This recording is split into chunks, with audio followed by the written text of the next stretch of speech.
If you didn't know, May is Great Debate Month here at the Voice of College Football. We appreciate you all being here for our kickoff.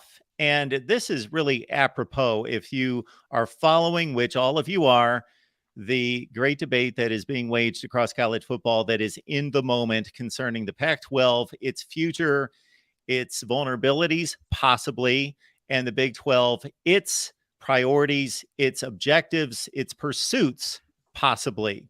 So, from the top, right next to me, we've got Tony Altamore, consultant, strategist, also host for our USC postgame show and Pac-12 chat show right here at the Voice of College Football. Pleased to present also Josh Neighbors up top here from Locked On Big 12. We appreciate Josh being here.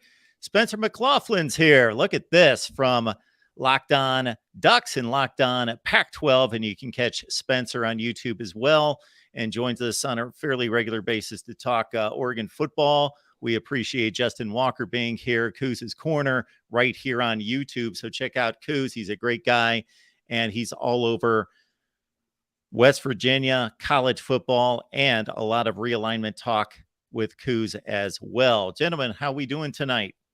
Ready to rock and roll. Doing well. All right, we're ready to rock and roll. That's Good, what everyone wants to hear, that we're ready to rock and roll. One short comment to make to everyone in the chat, and I know this is a complete oxymoron, but we want respectable trash talking.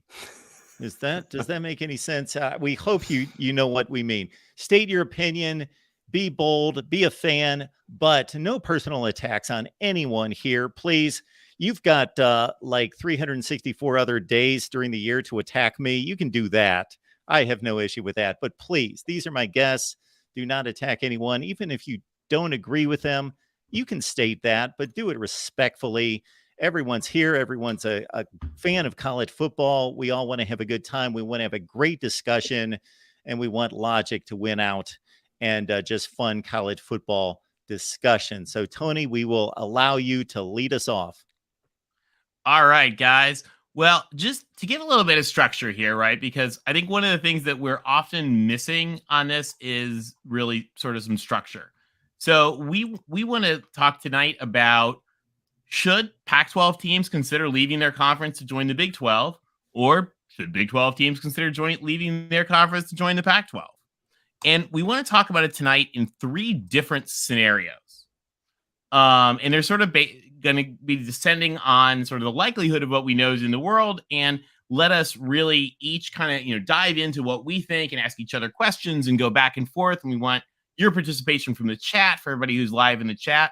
So those three scenarios, based on what we know to be kind of likelihoods of scenarios. First one is, what if the Pac-12 TV deal, which we are about to find out hopefully soon in the next month or two, turns out to be relatively similar to the Big 12 deal, plus or minus, say, $5 million or so. So we'll talk about that first.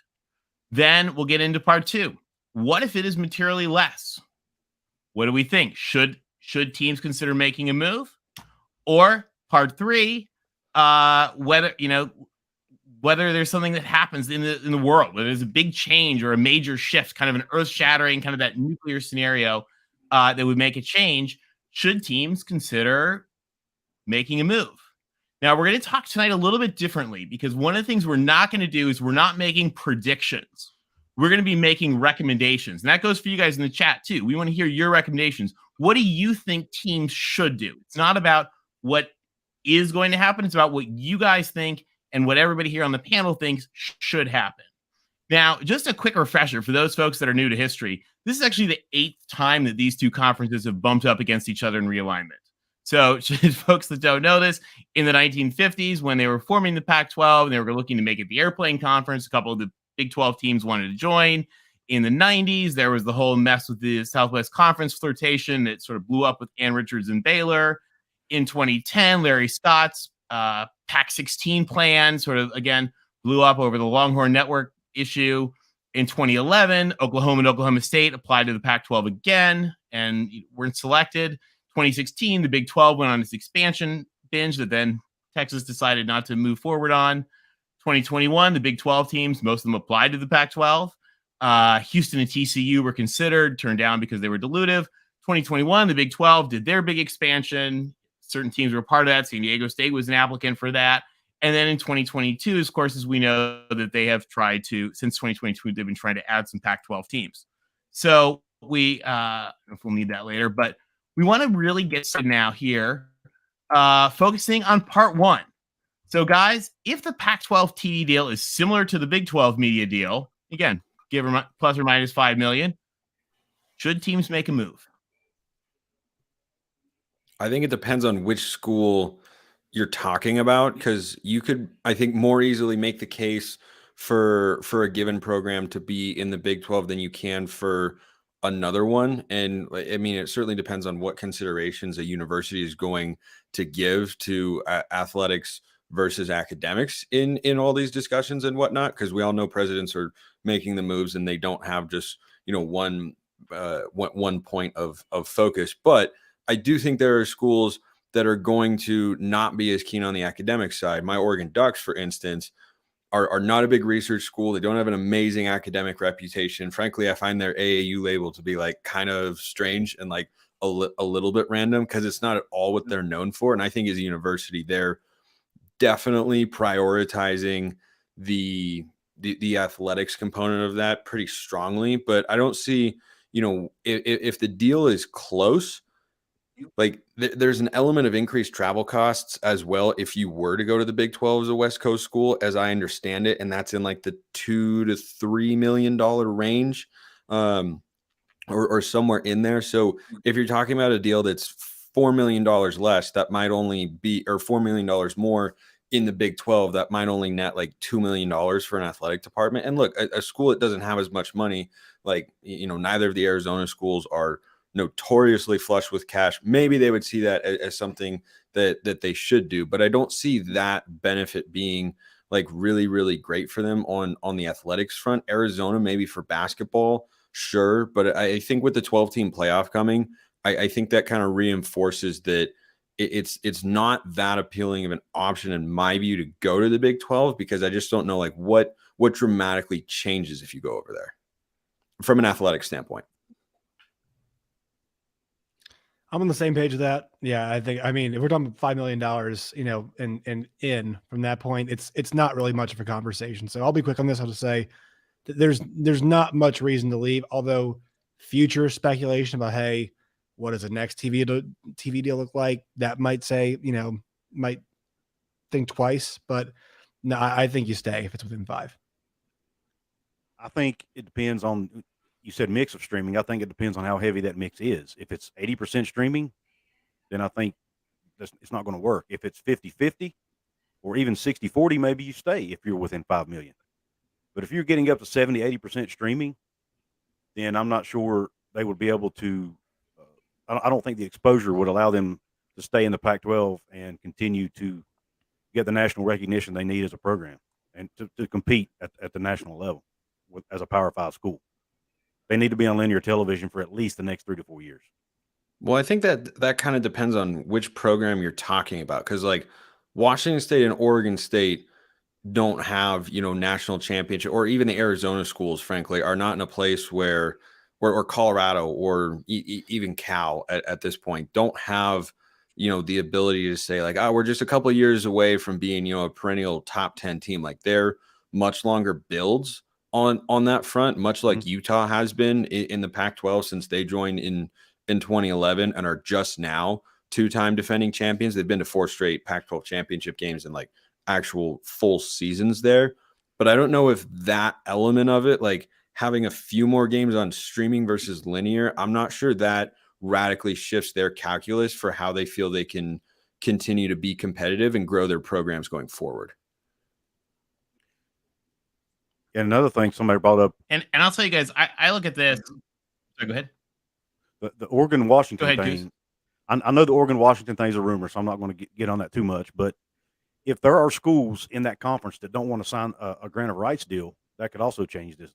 That changes the conversation as well, in my opinion. Yeah, but if they're not going to sign for the Pac, I don't know what, like, I don't think they have as many options as they would maybe like to have, because if you're gonna try and play hardball with the Pac-12, you can't go in there and be bluffing, because then you're left in a position of no leverage whatsoever. And I don't. Can you though? I mean, what were they like? What are they kick Oregon and Washington out of the conference? No, I know, but I'm saying if you're trying to, I don't know, get unequal revenue sharing, for instance, and Which Oregon and Washington should try to do, by the way. That right, should be the and range. I understand why, because they're clearly the biggest remaining television draws in the conference, and the numbers have borne that out since about 2015 or so. But what is kind of the, I don't know that there's an or, like give us unequal revenue sharing, or like do you feel like they have one right now? Because I think the Big Ten's made it clear that they're not gonna keep going. The other thing, by the way, that I think is kind of interesting in this debate, which happens a lot, is people talk about like Washington and Oregon like they're these like hypothetical things. Washington is chairman of the conference, right? So like when people are like, oh, I don't think Washington will agree. Washington is the chairman, putting it in front of everybody else. So like there's no such thing as Washington won't agree, because Washington's putting it in front of everybody else. So there is no such idea as Washington won't agree to the grant of rights, because Washington is creating the grant of, like, Washington is the chairman. One of the big differences between the Big 12 and the Pac-12, and this is actually goes back to the 50s, ties to the Ivy League, problems with the Big 10, all that, is that in the Pac-12, the presidents run the show. The commissioner doesn't run the show. I don't know if you guys know this. The Pac-12 did not allow the commissioner to use the title commissioner until 1986, because he was not the guy in charge. The presidents were in charge. And there's a big mindset difference that Big 12 fans do not understand, that the Pac-12 answers to the presidents. So if the presidents, the conference won't just create something and give it to the president. The presidents are in charge. The conference serves at the pleasure of the president. Isn't that the case in every conference? It sounds like anything to say, but it's a big difference. What? I mean, I'm pretty sure pretty sure it's that way in every conference, is it not? It's very different, particularly in the Pac-12 and the Ivy League, who don't, they very much, it's not just that they're sort of oversight. For example, the way that the Big 12 is always like putting out press releases and pumping it up and putting the commissioner front and center. The commissioner uses the phrase "I." The Pac-12 commissioner, other than maybe Larry Scott for a couple years before he got fired, don't use the phrase "I." It's "we." It's a big. It sounds like a little nuanced difference, but to them, it's a big difference. They don't have a carnival barker speaking for them. The presidents are the ones in charge. That's why Kliakov doesn't give interviews. When people talk about like, oh, Kliakov, like he's like the guy out there doing it. No, he's like the manager. The presidents are the owners. It's very different mindset than the Big 12. Again, it's very much like the Ivy League does this too. Like, do you guys know the executive director of the Ivy League? Also not allowed to call herself the commissioner. No, because she doesn't put herself out front. The presidents put themselves out front. So it's just a mindset difference. And I'll tell you that it's something that is not, that to Pac-12 schools is not attractive about moving to the Big 12. And the other thing is when we talk about like $5 million, Washington's budget is 9.5 or whatever billion dollars. $5 million is not even a rounding error. So nobody's going to consider making a move for $5 million one way or the other. Because the other thing is the PAC has the PAC ALC, which is their sort of academic consortium that actually shares research grant, research support services. They aid each other in a lot of different things, particularly supported by Cal and Washington. And so there are tens of millions of dollars of impact of if they were to even consider moving a conference, that, this stuff is just kind of a rounding error. So Tony, I have a question for $5 you. $5 million is not a rounding error. I think that's unfair. And, I think $5 million. And again, it's not just about out of a money. $9.3 billion budget. Well, hold on. I think what Josh is getting at was the question that I was wanting to ask, which is when you're talking about the $5 million versus $9.3 billion, how readily, let's say that the media deal comes out and it's $4 million less, how easily can the University of Washington, which does have a big endowment and does have a big operating budget and whatnot, move dollars around to make up that gap compared to what other schools are getting? Because the money goes to the athletic department. In the last documented year, Washington's fundraising was $780 or something $million. Right, but The what average Big How 12 much percentage? is school for was the under athletic 100 million. department? But how much of that gets into the athletic department? Because That's I the think athletic in department. principle, Same. schools like Oregon and Washington, can raise more money than in Arizona and Arizona State. So a $5 million gap to them is not going to be as significant. But for other schools, like the Arizona schools, for instance, it might not be quite as easy to do that. So how Here, how let's take a easily look can at that money fundraising. get shifted? Well, it's I certainly. can I show mean, you. those two I mean, schools are depends not on the what ones. the fundraising for. Well, those two schools aren't the ones we're really concerned about, right? Like Oregon and Washington are they're comparing themselves differently. We're talking more about the ones Since that we think about joining the jumping. PAC ALC. Since joining the PAC ALC, Colorado has upped their research by what, $350 million. A lot of that's due to I mean, the yeah, support they research get. money's got nothing to do with athletics. Nothing to do with It athletics. has everything to do with the PAC ALC. Yeah. Yeah, but okay, sure, we've involved that, but then so why is this being talked about then? Is it just like, is it fake It's a real news? good Or question. believe? Because this is what I'm saying. This is kind of a big point of this. And I brought this up before. I want to bring it up again. Like, we are sitting here and according to Stuart Mandel, Pac-12 presidents were a bit too optimistic, and they're sitting there. They don't have a deal. And according to reporting as well, multiple of these schools have had conversations with the Big 12. So it's not chump change. This is conversations happening in the room. We're not in those rooms, but they are conversations happening. That is why we're talking about it. The money is significant for the athletics. Yeah, I believe we're getting to the crux of why there are divisions among logical people, divisions among which way this could go. Is all the money, is it run as a corporation to say, we have a division that's struggling here and they may not get the same deal if we go in this direction, but that's okay because overall, as a complete institution, we are still aligned with whom we want to be aligned with. And there is so much more money in all of these other departments and divisions. Therefore, that's okay because that's insignificant compared to the rest. Or we expect all of these various divisions within the institution to run autonomously and cut the best deal that they can for their individual division or department. Therefore, that is significant that we're going to get $40 million per year for our football program versus $28 million per year. That's the big question for me. But it all ties together because, and here's why. Your athletics, football is the front, and basketball, even for that matter, is the front porch to your university, and it ties into attendance. It ties into how many students you get into your school, and that all ties into the money for the university. And you can't tell me a lot of these donors aren't sports fans. And if your sports team if they suck or they're not happy with what's going on, then they could very well say, "I'm not giving money to the engineering department," or whatever. So I understand they're separate. I mean, I understand that there's an academic piece, but at the end of the day, football is driving Here's the huge portion, annual fundraising a huge number. portion of. I'm not finished talking. It's driving a huge portion of of the economics of the universities. I'm done now. I think you're totally right, Coots. And that's one of the reasons. For example, you look at the Arizona schools. Arizona State raised $270 million. How much of that comes from their huge donor base and their alumni base in Southern California and Northern California? And how much of that comes from their not very big alumni base in Iowa or Florida? Why would they're going to stop giving money just because you change conferences? That doesn't make also any sense. this does say this includes adjacent university medical schools, which is, that's a little bit unfair if we're talking about the school's fundraising. I mean, that is, why is it unfair? Because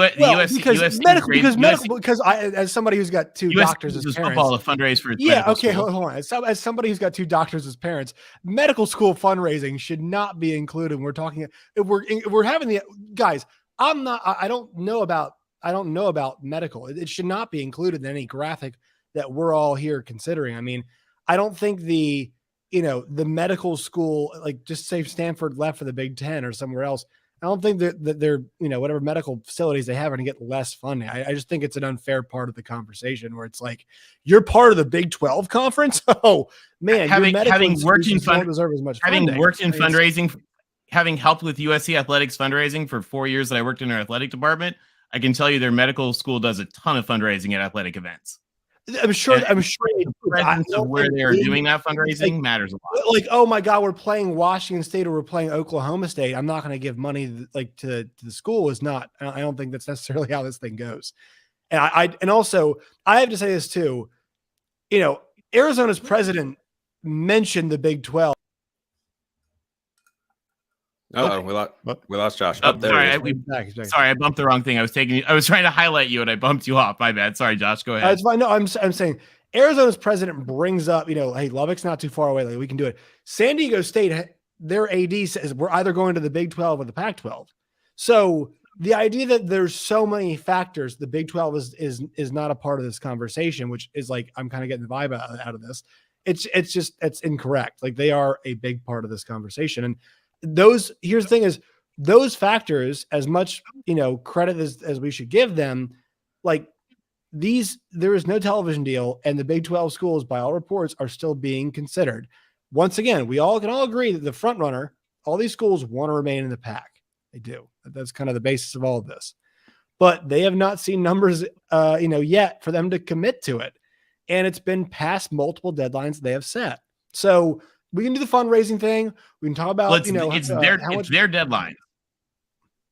Yes, but if we hear Stuart Mandel saying that schools were overly optimistic a week after 3 university presidents went out and talked to the media about how confident they were in the numbers, that is a bit cause for concern. So as much as all of the fundraising numbers sound fantastic, we have to give credence to the idea that things are not going the way they want athletically, and that, we have to think about that when it comes to like this, that is the major part of this conversation. And the San Diego State president or AD says we might join the Big 12 or the Pac-12. List them both. That just shows you where this conversation is right now, I think. Let's take a quick break. I'd like to acknowledge some of these super chats that are coming in. So we've got, and we can throw these around in regards to whomever wants to respond. We can allow everyone to respond. Brownton Beers saying here, the state of Colorado's population has also grown by 800,000 plus since joining the pack. And I doubt anyone moved there because they saw Colorado play Cal in football. I don't know. It's cheap entertainment. Entertainment's putting it kindly, but sure. Hey, don't rip on Colorado's 1 win last year. Yeah. First of all, that was a riveting overtime game in Boulder. Second of all, somehow, some way, Colorado fans like continue to show up for the Buffs after all these years. Well, they're showing up now.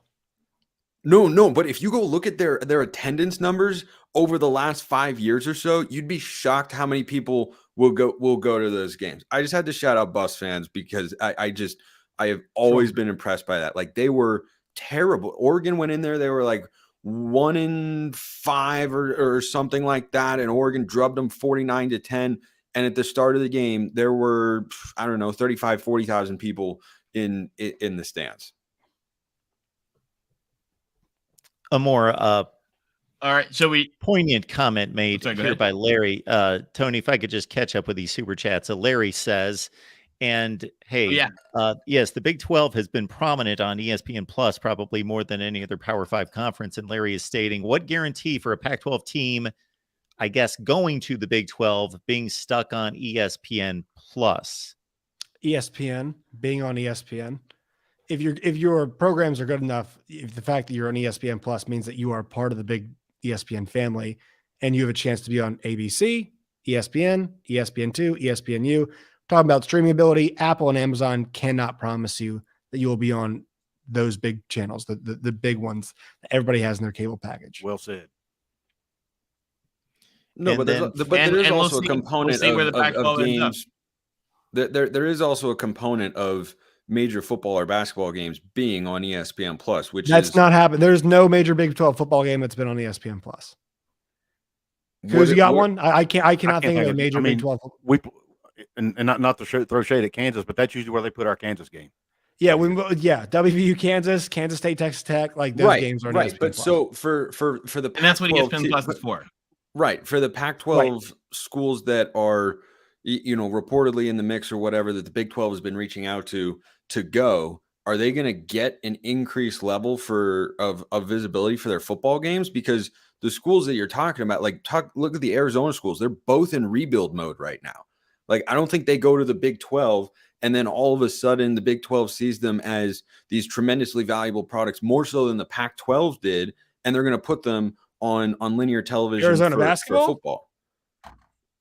For Arizona basketball, sure, but I basketball- know but there was also a Basketball's Kansas State game 15% that of the was on. revenue. 20% is what is but also for football too. I mean, sure, ESPN Plus, but what's the difference between ESPN Plus and Apple TV Plus and Amazon Prime then? Yeah, but At I least, think at least with ESPN Plus, you have the chance of being eventually on ESPN. There is no Apple TV cable. well, right, but if you're still. but if you're in the Pac-12, there's still expected to be a linear component of the deal. So if your program is relevant, but and if good but enough, if the ESPN's not putting them on linear, then why would the two companies involved in the pack? well, but that's kind of my point, is like, if you're a program that wants to be on linear television, and that's something that's of great importance to you, and you want to be competing at a level that makes you a valuable enough commodity to do that, I don't see how there's a huge advantage to be. There is, because the two partners that Pac-12. the two partners that Big 12 has are ESPN and Fox. Who are the guaranteed partners that the Pac-12 has? Right. So you have to wait and see on that front. That's fair. We'll find that out. Yeah, I mean, that's fair. We'll find that out. It will be somebody. We'll figure out who it is when they let us know. I'm still voting for Ion I actually Television. think. Hey, I mean, Ion is everywhere. It's not going to be Ion, but they're everywhere. One of the things, or we're told it's not going to be. We'll see. I have we'll never see watched Ion Television a day in my life. You've never watched the one of the Criminal things that I Minds think rerun on Ion Television? Come on now, Josh. You never watched True TV until about 5 years ago either, right? That's true. Well, I only watch I True only TV do one for time like a year, 2 but weeks that in one time a March. year, I watch True TV quite a bit. 2 weeks of March. All right, so let's move on. Let's move on to our section 2, which I think Tony, I'm kind sorry. of already hit a little. Go ahead. Hey, Do you wanna Tony, do I'm sorry. that thing? Before we move on to that, I just want to recognize this super chat. Hero 75, a quiet school is a school planning to do something. I think the choices of Stanford, Cal will decide the fate of the Pac-12. If they go to the Big Ten, then the shared research money with the Pac goes as well. So there's a catch to that, which is that the University of California is actually more Asian than people think. And the University of California is already a member of the Big Ten. Very, very interesting. And that actually is we're trying to we want to have a special episode and get somebody from to talk on our Pac-12 chat show about that soon. We've been trying to get some people on who can give us some insights on that. But the University of California is already a member of the Big Ten. And that's a very, very, very interesting thing. And then Opie, thank you so much for being here. Appreciate your contribution. It's a shame that someone will give less money just because they go to another conference. Donors should give the same anywhere you are, unless you think you are better than everyone. We need the ag universities so we can eat. Shaking my head. So I'm Opie, I would shaking my challenge head as that. well. It's not that someone would give less money because they move to another conference. It's that you're not having those fundraising opportunities. So, for example, when the schools go on a road trip, they have fundraising targets. Like the presidents and the deans who are on that trip are actually meeting with donors. They're going and having visits and symposiums and receptions and all that. Like when USC goes to New York, like when they played Syracuse a couple of years ago, when they go to DC to play Virginia Tech or UVA, and I've been to all those games, there are all kinds of like big high dollar fundraising events. It's a big activity for the school.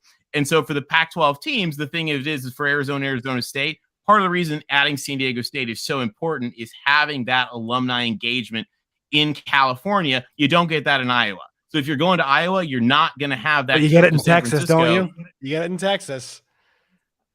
I don't know. They don't have that huge alumni base that they have in California. These schools are tied to the state of California, and they just are. Like organizationally, they are. It's why Colorado joined the Pac-12. It's why Dr. Schaefer, who was the legendary Arizona president for so long, fought to get them into the Pac-8 at the time into 10. Because they were so tied to California, again, so it's not that they don't raise as much money, it's that they are not linked. Now, the other thing is once you start losing that branding tie, that doesn't help you. And as far as ag schools go, the Pac-12 has 3 phenomenal ag schools. The University of California is the #1 ag and vet school in the country. Washington State's a phenomenal ag school. Oregon State is a phenomenal ag school. And I think, doesn't Arizona have a program that's pretty good? Arizona's the land grant school. But I'm not sure where the ag thing is for them. But yeah, so it's not that the donors don't give, it's that you don't have the events, you don't have those ties to the places where the donors are if those teams were to make a move. And But if none of your games get seen by anybody, none of that's going to matter. Yeah, and I'll tell you, I mean, I guess possibly if you think that they're not going to get seen by anybody, they play on the Pac-12 network right now, which I would think anywhere they go is better to be seen. I mean, and they're not having problems. They're not having problems fundraising now. I'm talking about. So I don't think that the Big 12 is the crux of the difference for that. Mansa Musa, thank you for the contribution. If Colorado and Arizona can't get $25 million per year with the Pac, how can they get 31 or 31 million with the Big 12? Wouldn't the per year school for the Big 12 go down? Josh, Yeah, so that is yes, correct. the Big 12 it would not be right. It would not be 31. This is why, if it's within like 5, this is why it makes sense to stay, as we all kind of talked about in the beginning, right? But also, to me, the difference is this: is the Big 12 is going to offer security. The Big 12, if you go to the conference, the conferences that will go to market are going to be the Big 10, the SEC, and the Big 12. The ACC does not go to the market until 2036. So if you leave the Pac-12, you join the Big 12, you're in ostensibly what becomes a Power 4, right? If 4 schools leave or whatever it is, it's Power 4 at that point. So if the next television contract, like you're a conference offering games in all 4 time zones, that is significantly a better entity than the Pac-12 was just offering games after, losing, an arm and a leg here. And so you've strengthened your position in the Big 12 as a television entity. So it's not really just about the next, this one television contract right here, although it is. It's about the future as well. Like, this is why these leagues need to be thinking about the future, especially for the ones that are not the SEC of the Big 10. And there's nothing. I totally agree. There's nothing to say that. Go ahead, Goose. Yeah, there's nothing to say that Fox. I know the pro rata only comes from ESPN, but that doesn't mean Fox can't change their mind and decide they want to go back to the negotiating table. Also, it's $10 million. What, we're going to give them $2 million per school per year. It's going to be like in the area. It also doesn't mean that they can't go and find a third party to bring in the deal, right? As well. I mean, that's true, but at the same time, all I hear from Big 12 fans is how there's such a big media recession. The last thing the world Fox is going to do is just, if there's such a crazy media recession, is just write a check for the 2 worst teams in the Pac-12 to come join. Right, but the check's not going to be it's not going to be $2 million. It's going to be somewhere between 5 and 10. So, if ESPN's guaranteed, that makes no sense to me. Why would what does make sense about it? So Fox just going to say Fox we're out. Fox bought 26 games. Right. And they're just going to magically hand over an extra 10, 20 million because they've got the 2 new, they've now added the 2 worst teams. They don't have to hand over 10, 20 million. I mean, $10 million, sure. Yeah, that would make sense. But also you get extra. Well, you get extra. Yeah. I mean, you're not just paying for the same amount of games. If you add more schools, Fox has only bought 26 games. But if you add more schools, there are more games. Like ESPN. No, but that's on ESPN. That's right. the pro rata on ESPN. Right. The Fox piece, Fox has only bought 26. But so if Fox agreed to add 2 more schools, they'd be picking up more games.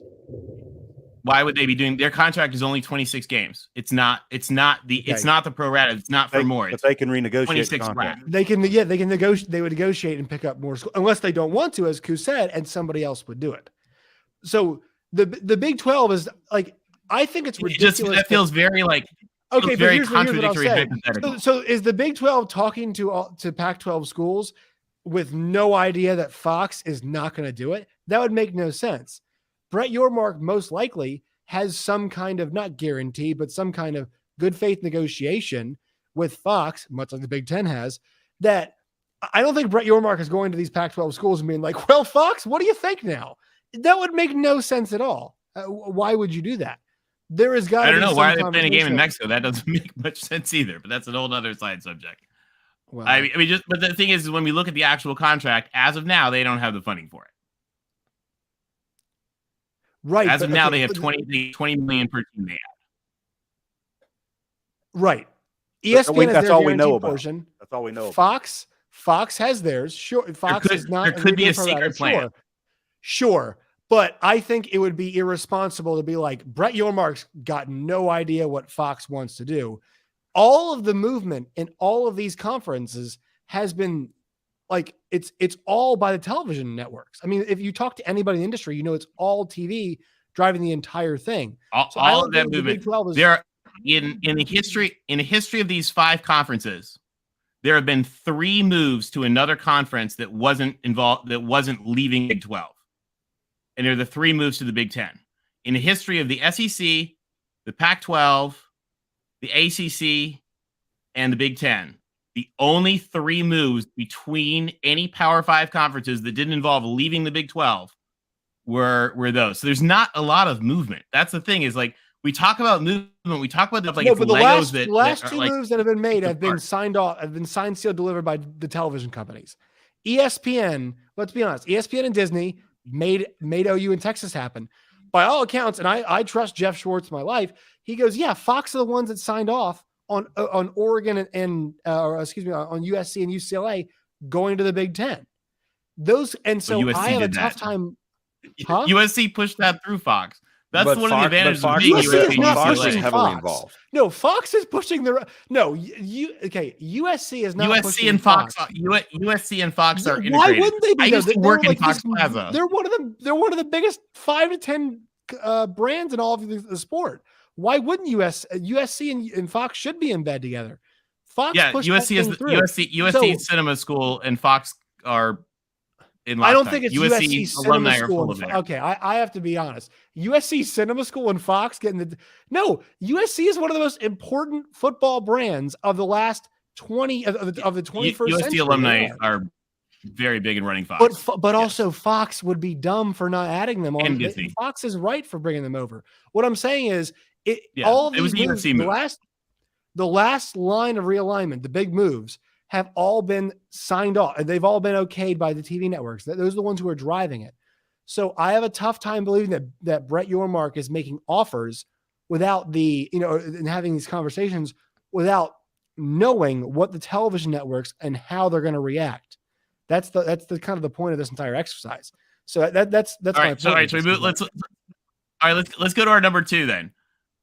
So I think I know where you guys all stand on this because we've kind of dived into this already. If the Pac-12 deal is, $5 or $10 million less, if it's not that close, should they move? I think that again depends on the school and how much money you can readily move around within your university as a president into your athletic department. Because if you're saying, you're $10 million behind the Big 12 and you're however many more tens of millions of dollars already behind the SEC and the Big 10. But if you're a Pac-12 school and you're someone who is prioritizing athletics, like, you have to have the dollar figures at least be in the same range, or it's going to be much harder to compete. We've seen that with, the G5 schools over the years, where it's just this big, huge, massive difference. They can pay coaches more. Now with NIL, they can pay players more with their donors and all that sort of stuff. So if you're talking about, Oregon, Washington, Josh and I were talking about this earlier. If Stanford decided to care, like, those places have the money around the university and future Pac-12 member SMU. But those sorts of places have the money around the university to maybe make up for that gap, at least make it minimal, or at least make it of smaller impact. But look, Oregon State, Washington State always get left out of these conversations because they don't have tremendous value, which I think stinks because both their fan bases are extremely passionate, though there is one day a year in certain years where I really lament Oregon State fans. They do have a tremendously passionate fan base and represent a lot of things you want in a conference from some of your smaller schools fans. Is like they show up, they care, they want them to be good, they have some standards and such. So I think that those schools are in a tough spot. And other institutions, I don't have a great feel. I feel like Colorado is closer to the lower half of the conference in terms of being able to make up for that gap than the upper half.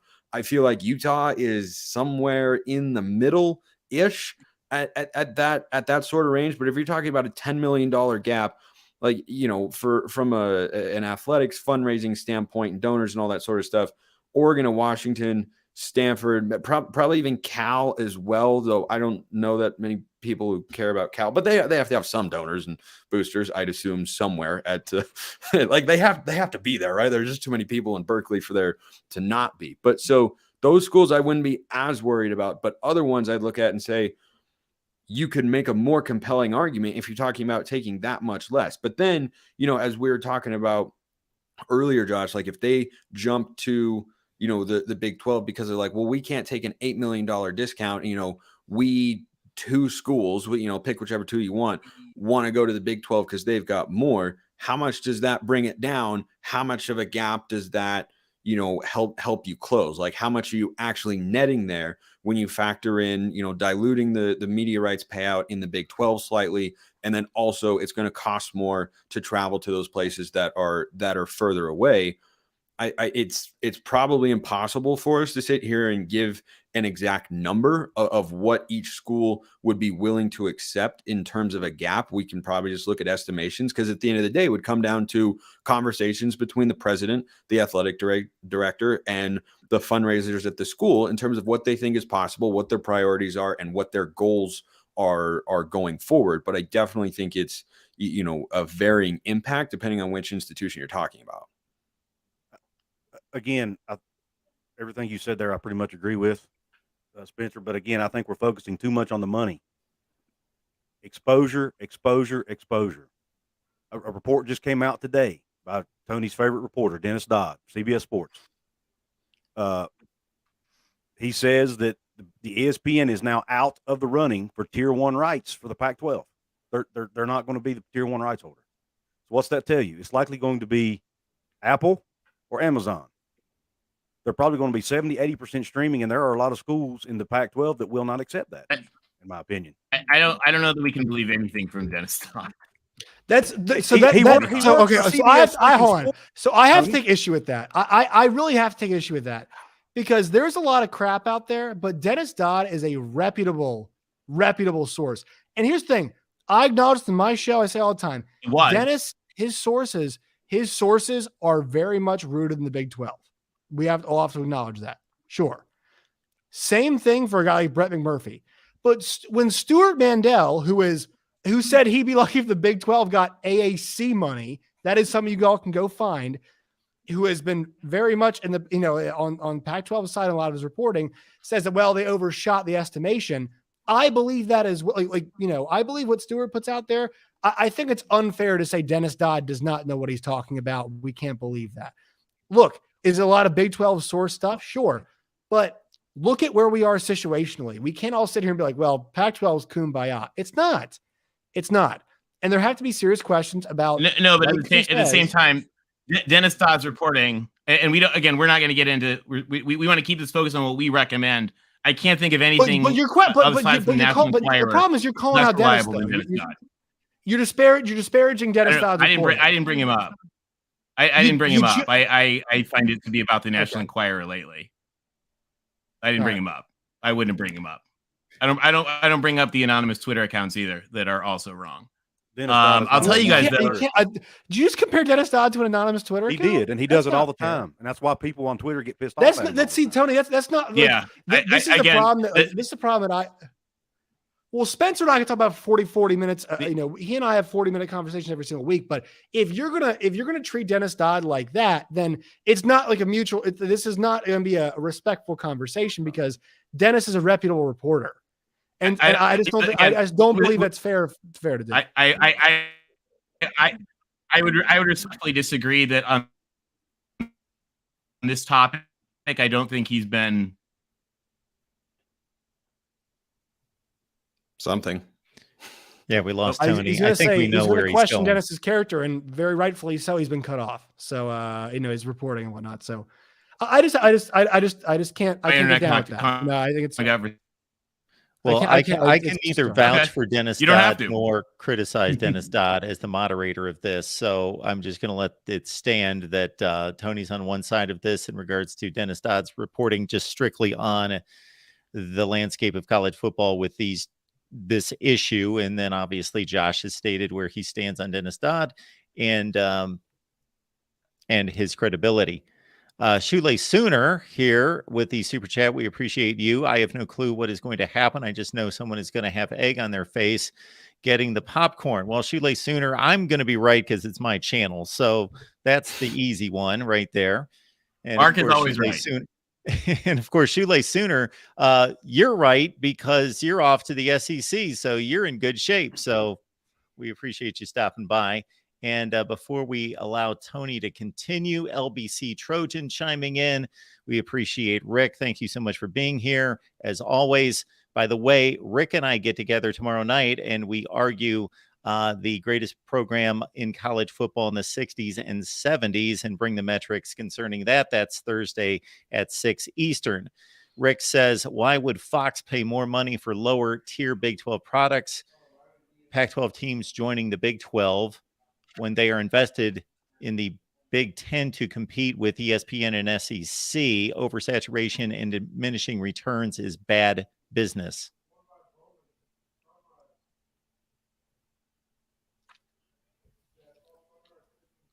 I mean, there's inherent value I don't know that in sports, they would. isn't there?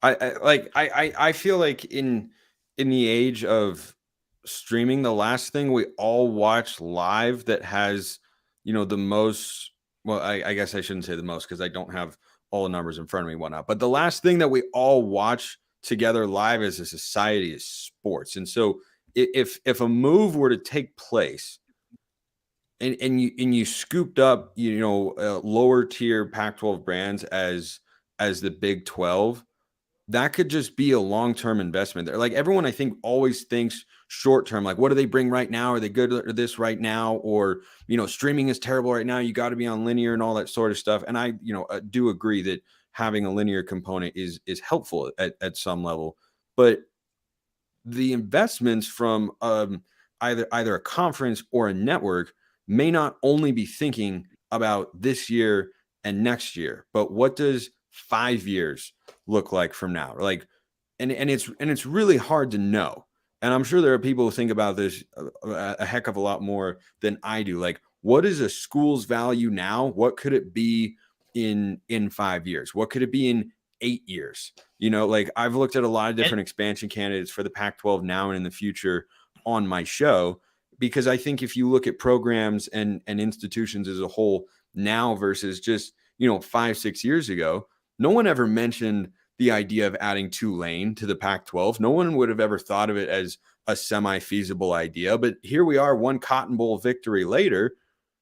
And it's like, oh, okay, that could actually be reasonable. And I'm just using that as an example to say, like, why, just to address this question directly, like, why would they go after this? Why would they, do this if it doesn't appear to have a lot of value? They might see long-term upside that we don't right now. And they probably have a better feel for the changing landscape in college football than us. Absolutely. Sports fans are prisoners of the moment.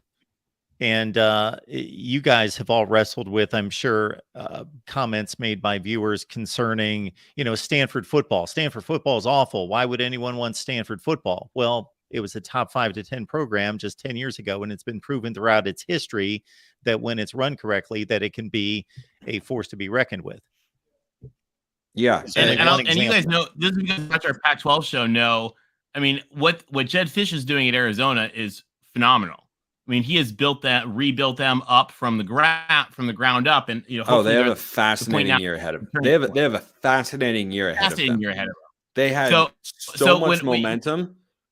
And like so much momentum coming off of last year. It didn't pay off the way I thought it would in the recruiting trail after how their 2022 cycle went.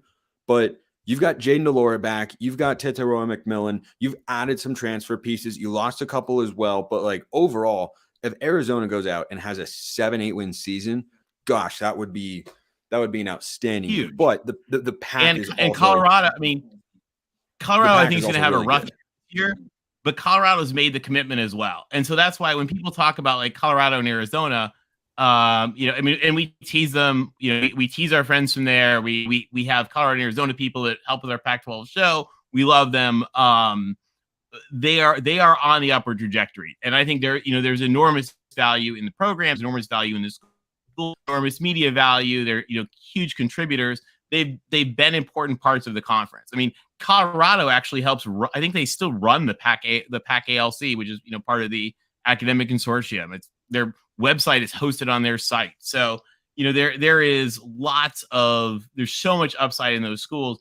And personally, just personal thing, I hope that they can get them back on track, because football is better when we have the Desert Swarm, and it's better when Colorado's rocking. I mean, when Jeremy Bloom there's nothing better than when Jeremy Bloom is returning punts. And so we need to get Colorado back to there. Spencer hit on what I think is another crux of this entire debate, and that's the current valuation of streaming versus linear and what the projection is, and more importantly, what those presidents believe that to be. That's going to be enormous. And that's something that, again, remember with the Pac-12, the presidents run the show more so than any other conference. You think even more so than the Big Ten, where they just kind of like armbarred Kevin Warren out the door? What conference is there where the presidents don't report anything? The Big Ten had their shift in 1990. I'm sorry, go ahead.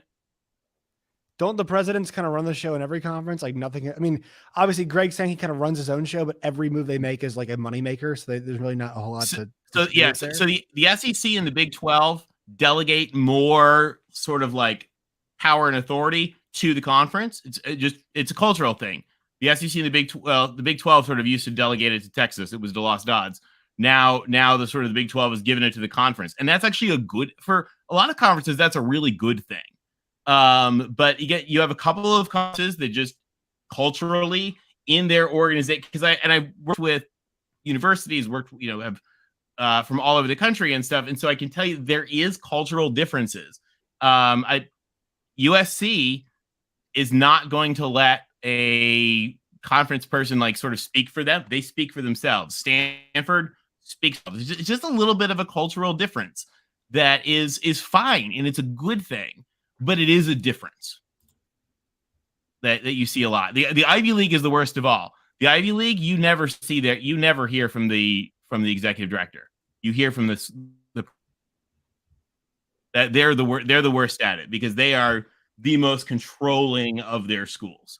And remember that the Pac-12 was founded on being half model. When they founded it, they modeled half off the Big Ten and half off the Ivy League, and that was one of the pieces that they took, because they were so ferociously angry with what happened in the 1950s with the commissioner. But again, they didn't allow it to be called a commissioner. Remember, they didn't even allow the conference for the first decade to be called a conference. It was an association. So that there is very much that clinging to control that's always sort of historically been there. And it's sort of why they make decisions really slowly. And it's why if they decide that they want to take more time on their TV deal, then they do that. And the last thing in the world that they care about is what people on Twitter think. And that includes any of us. It's just culturally different. But the problem is they're waiting so long now that other entities are starting to jump ahead of them. Like the NBA could get ahead of them. NASCAR. Oh, 100%. The 100%. But it is. You are right. But I'll tell you, one of the big faults is people that act like that's on the commissioner, because it's not on the commissioner. It's on the president. I don't argue. And the president's accountable. I mean, I get that, but you can't deny that George Kliavkoff has stuck his foot in his mouth multiple times, which is probably why he doesn't talk anymore. Well, he doesn't talk because his bosses are the ones making the decision. Again, it's a cultural thing. It's a different thing that has. Well, he to hasn't do with decided if he's presidents. going shopping yet in the Big 12, so he hasn't decided that. He hasn't decided that yet. I'm still trying to find out. I joked with the Stanford tree that I thought he was the one that wrote that line. I'm trying to figure out which intern it was. But I mean, I don't know that they should have made the cheap shot line. I thought it was pretty funny. Really bothered Big 12 fans. I mean, the funny thing about it is, remember, this is the conference that less than a year conference ago, like it was a mall, treating a conference like it was a mall, and now not being able to have a television deal much past your deadline. You should get well, that's a little aggrieved and indignant when they are literally trying to take their members. They are literally trying to take Pac-12 members. 9 months that Pac-12 members have told them no. What? Yeah, but why wouldn't they? Should the Big 12 is trying to take Pac-12 members. They haven't told them no. Yeah. Okay, so then don't get aggrieved if they're going to punch back. No, like they're allowed to. They're allowed to. It's like, oh my God, they're being mean to us. Was first. The shopping line was poorly. No, they were trying to take members before that. They started trying to take members on the afternoon of June 30th. The afternoon of June 30th, they started trying, and it was smart. They should. Also, hold on. Can we get to the? They should. The original chart. The original chart where it said Big 12. Yeah. Okay. So are we moving on to number 3? Because, well, what about the? I want to see the original chart. Okay. Yeah. So actually, let's get to that. So. Yeah, one of the things we actually didn't hit a piece. Let me flip back to that. So I'll tell you my thought on that, and that is there are a lot of I'm flipping on the wrong window, sorry. There are a lot of reasons, particularly academically, which is why every member of the Big 12 has multiple times a member has applied to the Pac-12. But given that the Big 12 has its 99-year membership deal, that is 99-year membership, or I don't know if it's 97 now, whatever it's at, and it's going to be about $100 million buyout. I don't think it makes sense for anyone to leave the Big 12, and it's also a big reason that I don't think that anyone from the Pac-12 would willingly join. I don't know. Do you guys think that given at this point, I mean, do you think that there would be any reason for someone to leave?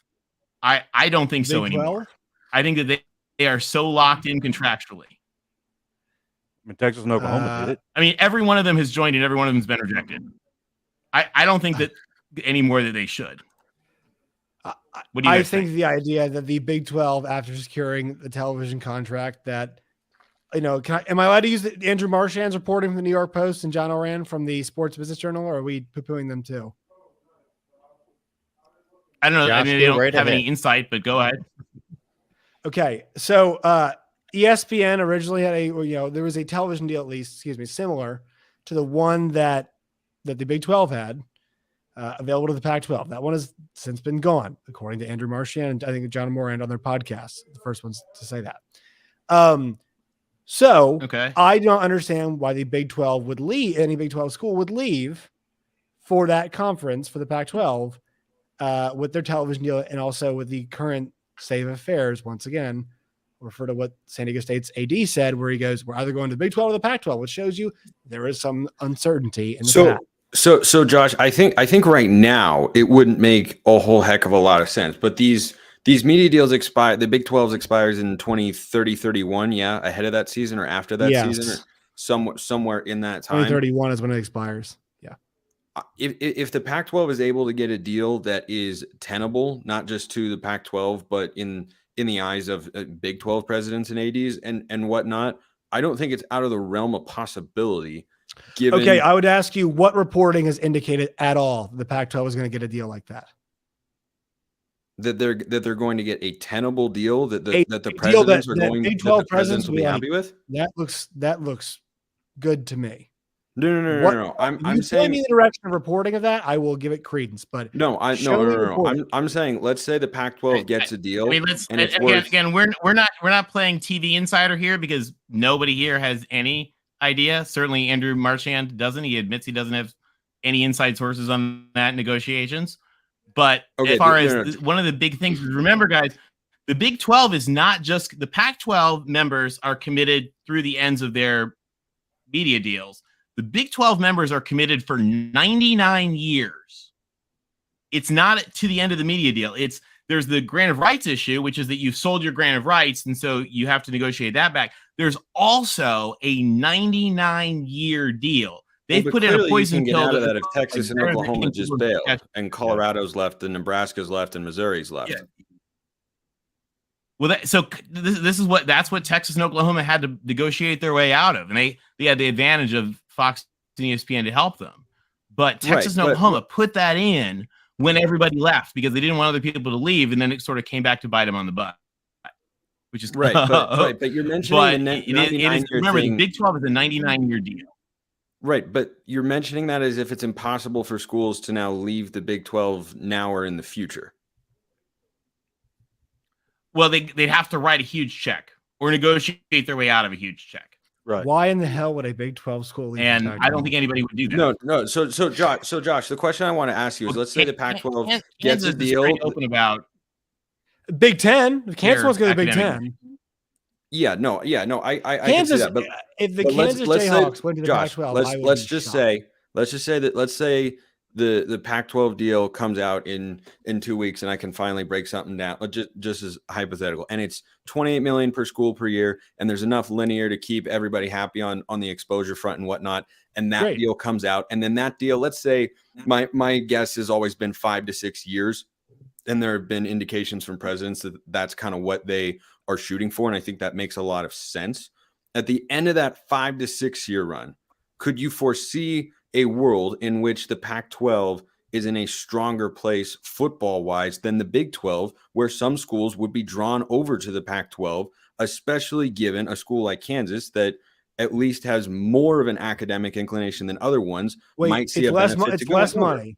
You said less, 28 million per school per year. Yeah. I'm not saying they'd be a part of this deal. I'm saying when the deal that they're currently negotiating comes to an end. Right. Why would they leave if it is not a deal that is expressly better money wise and also expressly better viewership wise? If no they're Big 12 school. Well, our friend Eric has got the comment there. That's why. Like, if the money athletically is roughly the same, and you're a school that has any sort of academic inclination, there's no question it's better to be in the Pac-12 than the Big 12. I would like Eric and others to show me any reporting that has indicated that Kansas is willing to leave the Big 12 to go to the Pac-12. We're just talking about whether or not yes, speculate, sure, but I'm just saying they've applied I'm going to base 5 times in their history. Look, if you can show me they've applied in the recent and any recent memory at all, the only rumors which were debunked were Kansas to the Big 10. Yeah, they applied in 2021. That's pretty recent. Okay, but that was before USC and UCLA left, Tony. Things have changed, man. Yeah. Okay. So if it's before USC and UCLA, that's a totally different league. No, I know. I'm just he just asked me if they've applied any time recently. Well, yes. Okay. Under the context of like everybody has got their, I guess, less full deck of cards. Okay. If we're gonna put you asked, I was answering. Right. I got something I want to add here. This kind of goes back to earlier. I know it's kind of off topic, but I wanted to get it out earlier, and I wasn't able to get a word in, so I'm going to say it now. When the Texas OU buyout came up, they gave $100 million to the Big 12 conference. $20 million of that went to Fox to make up for the lost games that they're losing with Texas and Oklahoma. There's $80 million sitting out there that the Big 12 has acknowledged they could use to help pay for a team to enter the conference. So for all the conversations about where would the money come from, part of it could come from that, if needed. Isn't that I money thought we had an answer on that, Coos? Coos, I could be wrong here, so I'm legitimately inquiring. I thought my understanding was that money is going directly to the holdover Big 12 schools for money they've lost from the value of Texas and Oklahoma leaving. But you distribute that money like you would for a television contract. It's the same kind of concept. But Mac Rose was on 365 one day, and they directly asked him that. And he said, yes, it could be used for that if they wanted to. The schools would agree to say, all right, we just got this money. We could use this then to distribute that. Okay. So the money is going to the schools, but then those university presidents could say, hey, we think it's an advantageous opportunity here to add X, Y, and Z. And so use the extra money that we've gotten to then add Okay. Got it. Although remember that the original and they can totally do that. Would they have said that the original that money is going to, or the majority of that money, and I think it's like 60 some of the 80, I forget the exact amount, is 80, going to pay for the but it's like 60 or whatever of the 80 is going to pay for currently the remaining 8 for the next year have to subsidize out of their share of the conference deal the partial money that they're giving to the 4 new schools. And so supposedly the first sort of dip into that well is I don't know what it's like 60 or 65 million or something that is repaying the remaining 8 for the share that they essentially agreed to front for the new schools. Well, they're not fronting it because and again, they could choose not to take that. What? They're taking less money to be in the league. They are gradually working their way up. The remaining 8 also agreed to give up. Yes, whatever the very small portion, 75, 60, 70 million, whatever the number was. So it's great because it reimburses them for that, but there's not a lot left over after that, is my understanding from 365. Right. Yeah, you have to convince other schools to give up a certain amount of money to anybody else. That is 100% true. I think we can all agree on that. All right. Well, should we get to our here? Absolutely. Option 3, which would be Tony. Let's hit the super chat here real quick scenario. Before you get to that. Opie, it seems strange to me that the Pac-12 has not complained about the Big Ten, but only mentions the Big 12. That's kind of shallow, isn't it? They know that Oregon and Washington have put it in to go to the Big Ten, their application. Yes. And not going to the Big Ten. I mean, like you can I application feel like to Mary Taylor Swift too. But yeah, I think the Big Ten has made it pretty clear at this point in time, and my understanding with their new commissioner Tony Petitti is that he's not going to come in and try and ruffle the feathers. And as we've talked about, the presidents collectively have more power than the individual commissioner. So if the Big Ten were willing to, I mean, Oregon and Washington, Washington, I think, has more of an academic desire, but certainly has an athletic desire to be in the Big Ten for football. And I think for Oregon, it's almost entirely a football reason as to why they would want to join the Big Ten, but they want to go. I think they would be smart in one way, but not in others, to want to go there. But I think the Big Ten is pretty repeatedly at this point made it clear that they don't have a desire at this point in time to go further west with more Pac-12 schools. And I think part of the reason they're in that mindset, which makes sense to me, is that, and I think there was a Big Ten president who talked about this not long ago. Like, there are logistical challenges, whether it's scheduling, travel, matchups, whatever, to having USC and UCLA. Like, it is a very, very new thing for them to have Maryland and Rutgers over here, USC and UCLA over there. I'm reversing the camera, so I put that on the wrong side. But you get the point that I'm making. Like, it is a different element for them to try and deal with. And I think they're going to go at it at least for a few years, or at least a couple years, and try to figure out, how can we make this work smoothly? What does it feel like? What do we like? What do we don't like? What do we need to tweak? What do we need to adjust? And then maybe they could decide, okay, now that we've kind of got our footing on this sort of stuff, because there are so many logistics involved with running a conference from an athletic standpoint. Once we've kind of got our footing and it's, very normal and it's into our routine, then we could look at going west again. But I just think right now that's a pretty significant undertaking. And I'm curious what you guys think, that if they were really wanting to go further west, I think they would have already done it. But I think they're in the mindset of, we got the big TV draws that we were looking for. We got the Los Angeles market. We got these great academic schools. Like, we're good for now. And the Big Ten is good for now. They've got 16 schools, and they've got the biggest TV contract in the country. What about the report the other day, though, that Jim Williams tweeted out? And Jim Williams, Emmy-winning producer, okay, has no dog in this fight.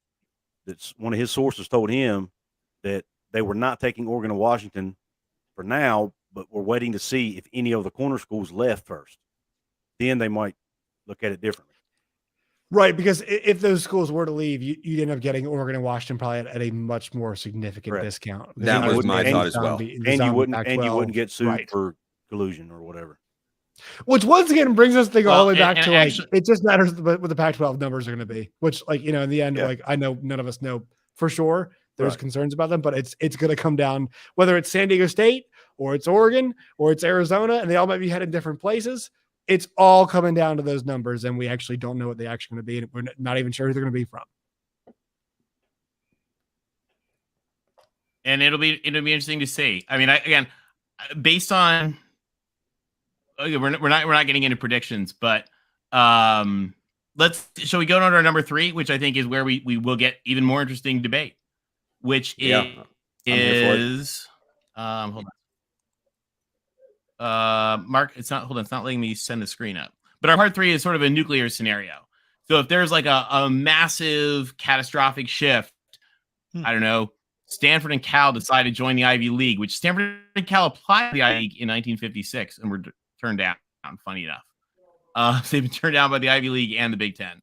So, you know, if there is some kind of a nuclear scenario, what do you guys think? I mean, so you guys know, I'll just quick tell you, I've said since last July, you know, if there is a nuclear scenario, the Big 12 is a wonderful home for any of these schools.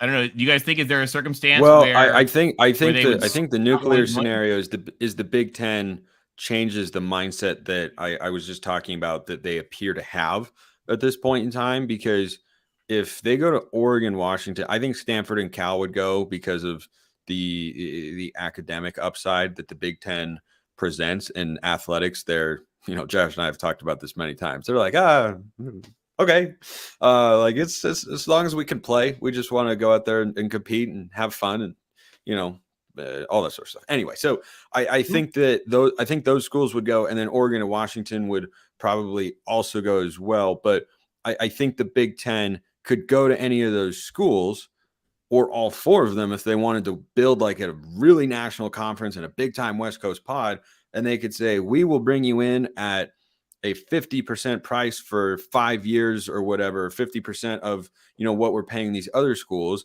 And that is still probably going to be a buck, because just for media rights, the Big Ten is 75. Yeah. 75 million per school. Let's just say I like to use 70 as like the base number. But yeah. Okay. 70. If they offered them 50 or 60%, that is likely, based on what we know to this point, and we won't know for sure until we see the deal, of course, but that is likely, certainly if you got into the $40 million range, above what you'd make in the previous conference. So then, you know, those schools would have to ask themselves, is that worth making the jump for that amount of money and going into that conference, but having the stability, but being in a tougher conference, you know, athletically and whatnot, certainly from a football standpoint.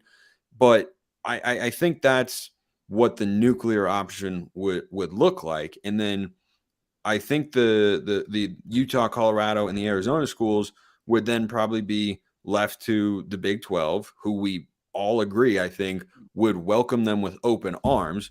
I don't know if they'd go for Oregon State and Washington State. I'd encourage them to in that scenario, because I would hate to see those programs that have worked so hard to build themselves up from a football standpoint to where they are now over the last decade and change.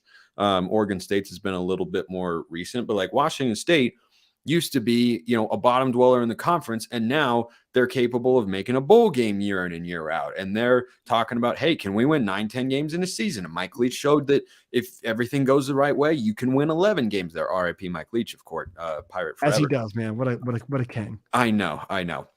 But anyway, so I would think, and I'm curious what you think, Josh, like, would they take all of them and make a super conference, like of the 10 remainders? Like if the Big Ten wakes up tomorrow and decides, yeah, all right, we'll take those 4, Oregon, Washington, Stanford, Cal, and then there are 6 schools just sitting there, and the 4 have reportedly received real interest from Brett Yormark in the Big 12, and they would like to have them there, would they go up and grab the other 2, or would they be left to their own devices to be independents or in the Mountain West? The zombie Pac-12 thing. Look, it is the Big Ten. Obviously, is the one that can. It's much like any of those 2 conferences. If they came calling for anybody, those conferences, those schools, their leadership, it would be malpractice not to say yes. Right? It'd be wrong for them not to say yes. The amount of money. The Big Ten thing is, I think they're kind of on delay, right? I think they want to see, like everybody else does, what the numbers are going to be. But if Oregon and Washington were to go, I mean, I think you'd end up seeing the Big 12 take 2-4, and then Pac West Mountain. I don't know what you call it at that point. It'd be kind of zombie, whatever it is. But this is like the one sad part about this. Pac West. That's what right. it would be. I remind the folks Pac about this West, also. baby. I remind Big 12 folks about this every single day. I always say the anxiety and the fear of not being conference anymore. That was us recently. And Iowa State fans and West Virginia fans, who's can attest to this, are just like Wazoo fans and Oregon State fans. They just want to see their teams compete at the highest possible level because they deserve that. And look, sometimes you might get thumped. Sometimes you might get thumped like K-State was against Alabama. The rubber does meet the road at some point in time, but you know what? That's what we all want to see. So like, hey, USC fans can tell you that to a lot of people against Alabama. right. So like, I think that's one problem I always have when I see people being like, oh, down the Pac-12. It's like, guys, you might be a K-State fan. There are Wazoo fans out there just like you. It's like, don't be like that. But yeah, I think everything is contingent on like the next round of offers. And I think time is getting short.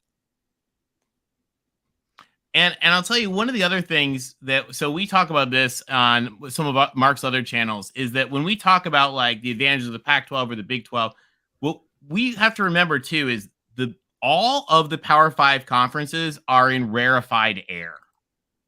They are 70. There's 70 schools between the 5 that are literally like most of the 70 of the best schools in the country. And when we talk about, yes, Stanford is in its own little world, but every single one of those 70 schools is a world-class institution, and every single one of those 5 conferences is a great conference that would be a great home for anybody. So I want to make sure that we reiterate that when we talk about realignment stuff, we try to talk about best fits and all that we don't lose sight of the fact that these are all great organizations full of great institutions. I think we forget that sometimes. It's also, it's about the schools. Like the conferences, in the end of the day, they've got the history behind them. Except Oregon. No, I'm just kidding. But like you want, like the school's survival is what is important, right? Because the schools have the alumni and the fans, the people who care a lot. So like at the end of the day, I hope that every school has the ability to compete at the same level. I went to Missouri. They're very lucky that they're in the SEC, right? Like at the end of the day, all I would want is Missouri just to have a chance to compete at the same level as everybody else does. I think we could all say that for every school that we know that we support and care about. So that's kind of like the entire point of it. It sucks that it's not the way the sport's treated anymore. It's not how it's going. But like, just remember that, everybody, in this entire conversation about You're a Missouri guy? I am. M-I-Z. Always. You're the reason we're not the That's SEC. a great camp. I wish you'd never told me that. Oh, Josh, no. My first impression, not even kidding, or first like flashback memory of Missouri is my brother picked them when they were a 2 seed with the Presley twins. What was that, like 2013? Yeah, Phil and Sam Pressey. Yeah, Phil. Yeah, the Pressey twins. He picked them all the way to the Final Four, and they got upset as a 2 seed, I believe it was, in the first round of the NCAA tournament. That and NFL legendary backup quarterback Chase Daniel, who is still making money on the roster. Making that cash. That guy has had the greatest backup quarterback career. Has he ever had to play in like a highly stressful situation where he's gonna get ripped when he walks down the street or goes into the grocery store and someone's like, at some point, I'm sure he has. Why'd you throw that interception or whatnot? Like, I don't know. Hey, Drew Lock's the next one, right? The next great Missouri, backup. I think we've got different demeanors there. Can we just have a moment to appreciate the U.S. Open intern that went after Drew Lock on Twitter last year was like the funniest thing I've ever seen. I don't know if you guys saw that whole mess. No. Yes, I did see this. Wait. That was the funniest ever riot. I'm out of the loop. I'll tell you later. Google Drew Lock U.S. Open. It's amazing. Okay, that sounds good.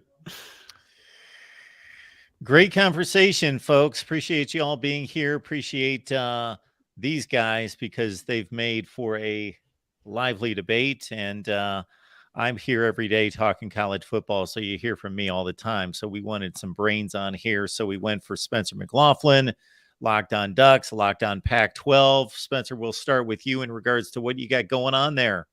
Yeah, Locked On Pac-12 and Locked On Ducks are Monday through Friday on YouTube and wherever you get your podcasts. I am on Twitter at Smalls_55. My DMs and mentions are wide open. Hit me up anytime. Appreciate all of you who have been tuned in, keeping the comments rolling along. And Mark, thanks for the invite. It was a very, very enjoyable way to spend some time. Yeah, I know to hit you up anytime. So yeah, I'm always just sitting around. I don't have a girlfriend. I don't have a life, man. I work and I golf. That's all I do. I talk about sports and golf. Those are the only two things I do all the time. Terrible life, man. Terrible life. That's a good It's thing. not bad. I played 18 holes this morning. It was great. Chad, you need to know that May is great debate month here at the Voice of College Football. So this is kickoff. And then on Thursday night at 6 p.m. Eastern time, we are debating the top programs of the 60s and 70s in college football. And for my panel here and everybody in the chat, if you've got a debate that you want to wage, bring it. Let me know, and we will do it. I've got a long list of debates that we want to line up similar to this one. So Josh, you're up next. Appreciate your time here, Josh, and thanks for showing up tonight. Your debut here. What we said, my time, something else. I do have a girlfriend. She's upset that I took too long doing this. I'm supposed to call her. I don't have that. You guys can find me on Twitter at LOBig12. You guys can find me at Josh. Hello, we're sorry. You can find Locked On Big 12 wherever you guys get your podcasts, and on YouTube as well. You can see Spencer and I talk about a whole bunch of, the last hour and a half of our podcast is us just going back and forth about a variety of things, which is always a lot of fun. So, Mark, I appreciate it. Tony, I appreciate it. Kuz, as always, nice talking to you. And Spencer, it's always great. I've sent you way too much in the last 48 hours. Yeah, I know. We've done 2 straight podcasts together, and now we've done this. So we're basically at about 3 hours of taped content together in the last 48 hours. Yes, so we're ready to get off. And they spent the last one talking You guys are about great this together, though. exact You guys are topic. like the perfect odd couple. I'm flying to the Pacific Northwest for a couple weeks. We are the odd tomorrow, couple. and I don't think I'm going to talk to Josh. I'm not going to send him a message. Nothing. I'm going to circle back with him late next week. Yeah. Next yeah, Monday, I don't think you can hold out that long, Spencer. Yeah, We're going to have to put some money on that. Everybody put in, yeah. Also, Kuz, I hadn't met you before. It's nice to meet you, man. Kuz. Love Absolutely. chatting with you, man. Yes, sir. Kuz's Corner, a great place to be here on YouTube. So get on over there as well. Justin, what do you have working these days? Always covering some conference realignment news or reports, sometimes rumors that are out there. Obviously, I cover a lot of West Virginia. As you can tell, I hate my team based on my background here, and I'm not shy. But so I cover them. Any recruiting updates, things like that. We've got a couple guys that we might land in the portal here that are pretty big gets. We're hoping in the next couple of days. So we're keeping an eye on that. And also, I cover anything Big 12 related. Trying to do a little bit more of that too, instead of being so boxed in on just West Virginia. But yeah, come over and check me out. You can follow me on Twitter at Kuz206, Kuz's Corner on YouTube, Kuz's Corner 206 on Instagram. And I have a website now too, by the way, called Kuz'sCorner.com. Nice. Folks, if you're not aware, we've got team channels all over the place, and we're going to be putting Tony through the car wash with his presentation abilities and graphics to kind of outline each school that we cover here at the Voice of College Football and what they bring to the table in regards to history, academics, brand, culture, the whole deal, football, of course. And so, Tony, where can we find you? I know that this is not typically difficult for a lot of people to find you, but just in case. Yeah, you guys can always DM me on Twitter if you have any questions. Always glad to chat with folks. We have our USD post games here on the Voice of College Football channel and our Pac-12 chat shows. Our next chat show that's coming up, although the tree was in the Galapagos Islands, is we're going to have a Tree and Oski versus the Pac-12 little showdown debate. It'll be really fun. The actual former Tree and the actual former Oski are going to come on and duke it out and dish out some reality to the other 10 schools. That'll be a good time. And then we're going to talk a lot about some really interesting new data that we've pulled on every school that we cover here on the Voice of College Football channel. So we got some really cool stuff, and we've pulled it all the way from those schools down through, everything from D1 to D2 to D3, and some really, really neat new stuff. It's going to be a lot of fun. And I'm not going to list all those schools because we would be here for another 12 minutes. So just basically anyone playing top 25 football, we probably got you covered, and West Virginia included. So we tack them on. No. All right, everyone. Appreciate you being here. And again, lock in on Spencer's work. Lock in on Josh. They do a phenomenal job, as well as Coos and Tony as well. Appreciate you all being here at the Voice of College Football. We'll catch everybody tomorrow night at 6 Eastern. Thanks, everybody.